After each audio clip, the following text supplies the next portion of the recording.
Lors du dernier cours, nous avons examiné la référence des types primitifs, un élément important à garder à l'esprit lorsque vous utilisez du JavaScript. Une autre chose que vous verrez souvent dans ce cours, ce sont les fonctions de tableau. On va revoir le bon vieux tableau 1, 2 et 3. Comme on avait fait, const number est égal 1, 2, 3. N'oubliez pas de mettre les virgules entre chaque chiffre. Maintenant, supposons que nous voulions transformer cela en un tableau dans lequel chaque nombre est doublé. Nous devons donc doubler numArray, ce qui nous permet d'utiliser une fonction de tableau, tout simplement.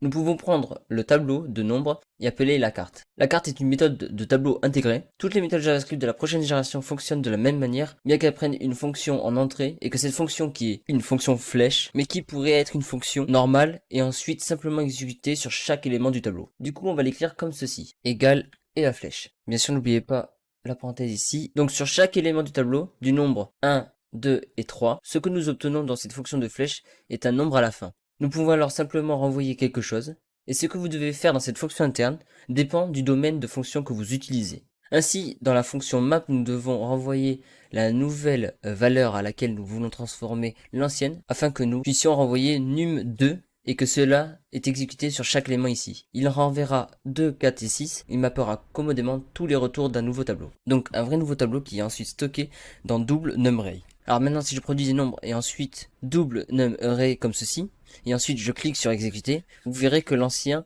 est inchangé. Du coup ici, on met à la place de number, double numArray, voilà. Excusez-moi pour mon accent anglais qui n'est pas fameux. Et maintenant, si je regarde, ça donne 1, 2, 3, 2, 4, 6. Mais le nouveau quotient double des valeurs. Maintenant, je vais expliquer ce que font ces fonctions lorsque nous les utilisons. Je veux juste les porter à votre attention pour expliquer qu'ils ont toujours cette fonction qui est exécutée sur chaque élément et qui ne sont pas réellement de la génération suivante de JavaScript, mais du JavaScript normal. Merci d'avoir regardé.